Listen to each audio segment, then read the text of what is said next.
The bear hit me just before dawn near Coldwater Creek, a wall of fur and muscle exploding from the alders. I felt teeth scrape bone, smelled rot and blood, heard my own breath tear out of my chest.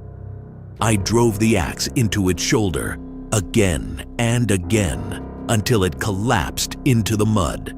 I didn't scream. I didn't pray. I crawled 50 yards to the rocks, leaving a red trail that steamed in the cold. My left arm hung useless, fingers numb, jacket shredded. When the bear stopped moving, I waited, counting breaths, knife ready, listening for the second charge that never came. By noon, I was back at my cabin on the Blackpine Range, arm bound with wire and cloth, door barred. I burned the bloody clothes. I cleaned the axe. I stitched skin without numbing it. Pain is loud, but it passes. What didn't pass was the feeling that something else had watched. That night, the radio crackled on a dead channel. 3 clicks, a pause, 3 clicks again. No call sign, no weather. I shut it off and checked the perimeter. Fresh boot prints crossed my trap line. Size 11, deep heel, military tread, headed toward Alder Switch Pass. At first light, I followed them uphill. The prints split, then rejoined. Disciplined spacing, not hunters. I found a cigarette butt tucked under a stone to keep it dry. Filter clean. Brand from the coast. Someone didn't want to be seen, but wanted to be sure. Near the old logging road, I spotted a drone shadow skim the trees. Silent. Fast. Gone. My rifle was still drying from the bear blood. I slid it into the scabbard anyway. Animals don't scout. Animals don't mark routes. Animals don't test radios. By afternoon, the smell reached me. Diesel, solvent, burned metal, coming from the valley below Raven Notch. I glassed a tarp flash, then a vehicle nose hidden under brush. No plates, no campfire smoke. Too clean, too careful. They were building something they didn't want found. At dusk, I returned home and reset every trap to catch men, not meat. The bear had tried to kill me because it was hungry. What moved into my mountains knew exactly who I was, where I lived, and how long I'd survive if I stayed quiet. I live alone beyond Blackpine Range, where maps fade and names stop mattering. I didn't come here to be found. I came here because silence doesn't lie, and the mountains don't ask questions. What happened to my family stays buried where it belongs. The cabin near Coldwater Creek is all I need. Axe, rifle, stove, traps. I wake with the light and sleep when the cold says it's time. Out here, mistakes cost blood. Weakness costs breath. I learned that long before the bear. The story you're about to hear isn't about courage or victory. It's about what happens when isolation is interrupted, when men bring their intentions into a place that only respects restraint. I didn't go looking for them. They crossed my ground first. If you're here, you understand this tone. These stories are slow, heavy, and quiet. If that speaks to you, subscribe to the channel. It keeps the fire lit and the trail open. Leave a comment telling me where you're listening from. Distance matters out here. What follows is not a lesson and not a warning. It's a record of endurance. 5 chapters. 1 ending. No names wasted. No mercy promised. When the forest decides to speak, It does so without raising its voice. The first thing I did after sunrise was move the bear. I dragged it downhill past Coldwater Creek into the ravine where the ground swallows sound. Predators draw attention, and attention kills. My arms screamed with every pull, but pain is a signal, not an order. I covered the carcass with brush and stone until the smell dulled, then erased my own tracks back to the cabin. Inside, I inventoried damage. 3 traps cut, 1 snare missing, the radio battery drained overnight. Impossible unless someone keyed it. I stripped the walls and checked the cache under the floor. Nothing stolen. That bothered me more than theft. Men who take nothing are measuring. I climbed the ridge above Alderswitch Pass and lay prone for an hour, glass steady. At 0917, a black pickup rolled into Raven Notch and vanished under netting. 2 men unloaded crates without speaking. Efficient, no wasted motion. A third stayed back, watching the tree line, rifle low, finger indexed. He wasn't looking for deer. By midday, I found their trail. They masked it well, sweeping branches, walking in rock where they could. Still, discipline leaves patterns, spacing at 10 meters, turns taken without hesitation. These weren't locals. Locals pause. They listen. These men trusted their plan more than the forest. I followed until the air changed. Diesel again. Solvent stronger. A generator hum buried under the creek noise. I belly crawled to a sightline and saw a temporary shed bolted into the hillside, camo paint still wet. Antennas rose from the trees like broken spears. This wasn't a camp. It was a node. A memory surfaced then, unwanted. A range outside Fort Mason. Night drills. Radios tested with clicks to avoid interception. 3 clicks. Pause. 3 clicks. My jaw set. I backed out the way I came, slow, patient, counting breaths. Being seen now would end this before it began.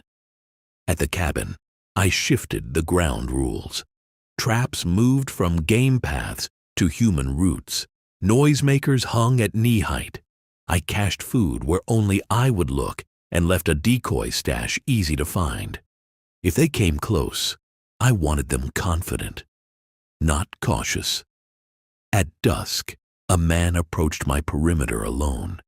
He stepped where my boot prints ended, stared at the cabin, and smiled. He raised a hand in greeting. He didn't mean, then placed a coin on the stump by my door. Silver, military issue, a message without words. I stayed in the shadows and watched him leave. The bear had tried to kill me because it could. This man came to tell me I was already dead. I didn't touch the coin until night fell. Silver carries scent, and men who leave tokens expect reactions. I watched the stump through the scope until the stars came out and the valley went flat and dark. No movement, no signals. When I finally picked it up, the edge was shaved thin, marked with a notch I recognized from overseas. Contract work, private money, no flags.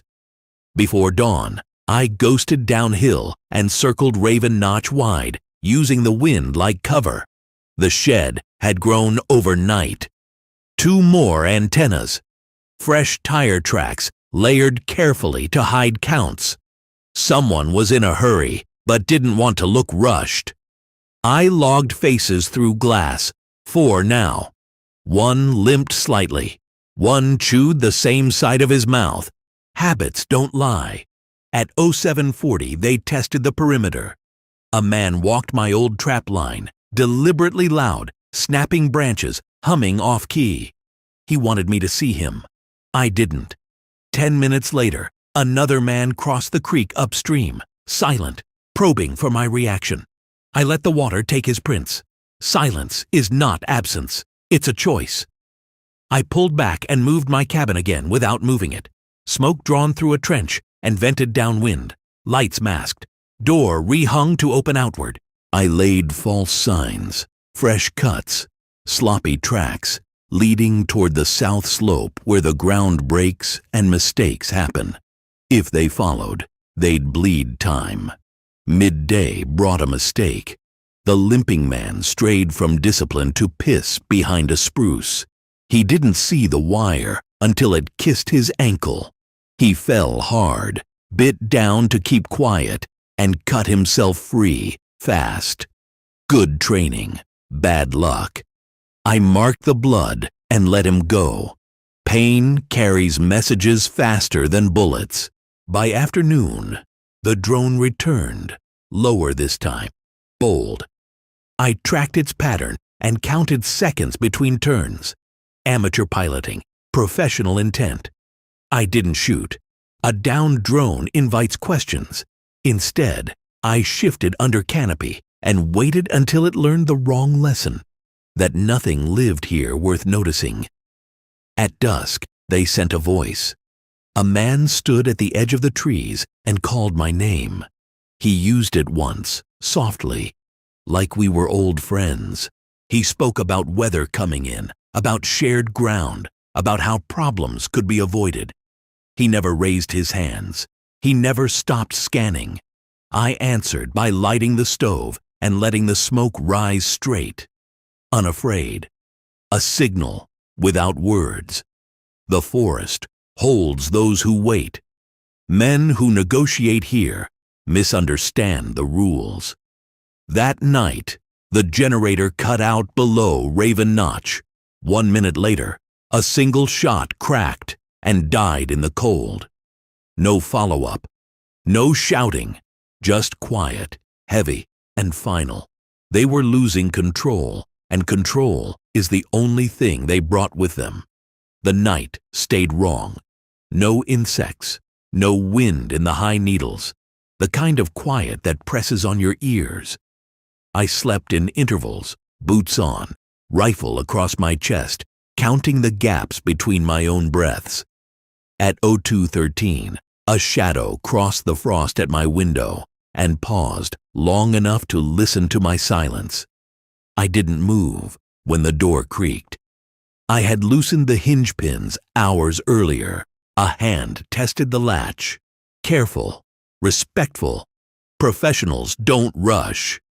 I waited until weight shifted onto the threshold and the board dipped the width of a finger. The snare bit clean, steel on bone, and the man went down without a sound. I dragged him into the trees and left him there, breathing, tied, cold, working faster than I ever could. He didn't beg. He watched me with flat eyes and said my name again, correcting his pronunciation this time. He knew my file better than I liked. He told me they weren't here for me. He lied because truth would have been simpler. By dawn, Raven Notch moved. Vehicles repositioned. Radios stayed dark. No more tests. No more voices. That's when you know a line has been crossed. I broke contact and went high, using old fire scars to travel where tracks don't last. The shed below looked smaller from above, fragile. Men build things to feel safe. From the ridge, I counted 6 now. New blood. 1 wore a medic's pack. 1 carried a long case he never set down. The antennas pulsed in a sequence I hadn't seen since the desert. Encrypted. Short range. Whatever they were running, it didn't need to go far. It needed to stay hidden. I cut their power again, this time for good. The generator line was shallow and lazy. I flooded it with creek water and mud, then buried the intake. When the lights died, I saw the change ripple through them. Head swivels, voices raised. Someone kicked something that didn't deserve it. They pushed uphill at dusk, 3 abreast, rifles ready, patience spent. They wanted me to react, to break, to show myself. I gave them something else, A flare lit the south slope, exactly where I'd left the sloppy signs. Red light. Bad ground. Screams carried downhill. 2 fell hard. 1 didn't get up. The others froze, unsure whether to help or hunt. Fear makes men honest. I took advantage and vanished into the dark, leaving only the echo of my steps where I wanted them heard. Before midnight, they found the tied man where I'd left him. He was still alive, barely. I listened from the rocks as they argued in low voices about time and cost and whether to finish it. The answer came quiet and quick. 1 shot. Clean. I didn't flinch. They had told me everything I needed to know. They would kill their own to keep control. They would burn this valley before they left. The bear had been hunger. These men were intent. And intent doesn't stop unless it's broken. By morning, the valley felt occupied. Not louder, tighter. Lines drawn where none had been before. I ate cold and packed light, leaving the cabin exactly as they expected to find it. If this ended today, it wouldn't end at my door. I went to the place I hadn't stepped foot in for 7 years. Gray Widow Cut, an abandoned logging scar above Raven Notch where the ground drops fast and the trees grow crooked. Men don't like uneven land. Machines hate it. I seeded the approaches with quiet problems. Trip lines that didn't stop you, only redirected you. Funnels that forced choices you wouldn't see until you'd made them. At 10:06, the drone came back. Aggressive now, flying grid instead of circle. I let it spot me once, just a flash of movement near the cut. Enough to confirm I was still human, still bleeding, still running. Hope is a weapon if you know who to hand it to. They advanced as a unit. 6 men, no flankers, no patience left. The long case opened and closed as they moved, like a warning meant for me. I retreated uphill, loud on purpose, letting branches snap, breath carry. When they followed, the forest closed behind them, the way it always does. The first man slipped where the ground gave out. He slid hard into deadfall and didn't get up. The second tried to help and caught a spike through the calf. Screams, this time. Real ones.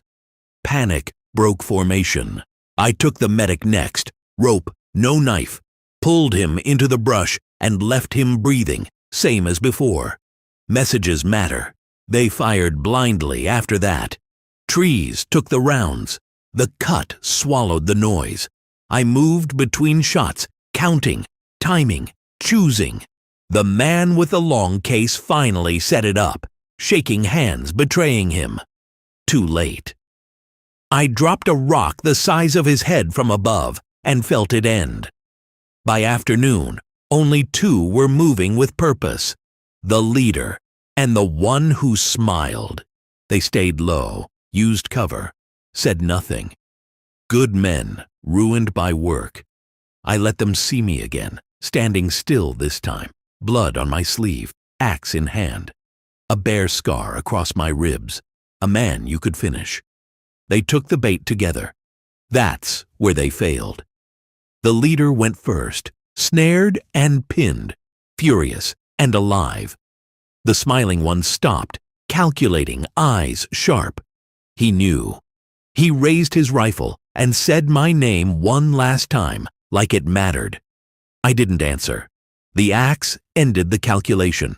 I left the leader where he was, breathing the thin air, watching his world collapse into silence. When I walked away, the cut reclaimed the sounds. Wood creaked. Wind returned. The point wasn't victory. It was removal. The forest doesn't negotiate. Neither do I.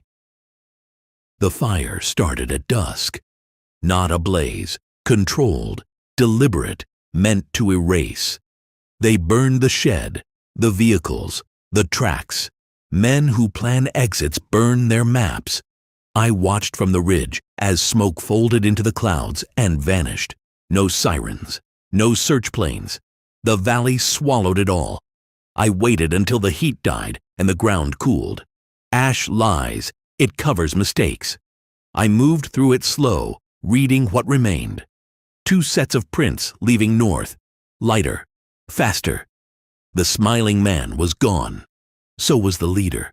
I had miscounted. That was on me. I followed until the creek broke the trail. They'd learned enough to respect water. I circled ahead and cut them off near Slate Fork, where the bank narrows and the rock shelves bite ankles. The first man saw me and froze. Recognition passed between us. He lowered his rifle. The other didn't. The shot went wide. The echo didn't. I closed the distance and took the rifle away with my shoulder, drove him into the stone, and felt ribs give. The smiling man watched, weighing outcomes. He always did. He said my name again, softer, like a request. I broke his jaw and tied him. The leader ran. He made it 50 yards before the slope ended his plans. I found him tangled in alder, breath rattling, eyes wild. He tried to bargain then. Names, money, a future somewhere else. I listened long enough to confirm he had nothing left to offer. I left him for the cold and the dark. The forest collects what men abandon. I took the smiling one back toward the cut, slow enough to keep him alive. He didn't fight. He didn't plead. He only watched, calculating even now. Some habits die last. At the edge of Grey Widow Cut, I stopped. I told him the truth. Not about my family, not about the past. I told him the work was finished here and that he would carry that message. I cut him loose and pointed downhill. He limped away without looking back, smart. I waited until the night took him, then turned home.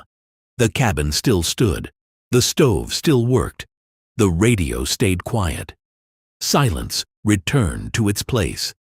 By morning, snow came in hard, clean, and final. Tracks vanished. Blood disappeared. The valley reset. I sharpened the axe and split wood until my arm remembered itself. The bear had tried to kill me because it was hungry. The men came because they chose to. Only one of those things ever learns. The mountains didn't remember them. By the second snowfall, even the burn scar softened. Black fading to gray, gray to nothing. I repaired what needed repair and left the rest to weather. No reports came. No questions followed. Out here, absence is an answer. I stayed because staying is simpler than leaving, and because the ground had settled back into its old, honest weight. If you've listened this far, you already understand what this place teaches. Endurance isn't loud. Survival isn't clean. And the worst threats don't announce themselves with claws. If these stories speak to you, stay with the channel, subscribe, and leave a comment telling me where you're listening from.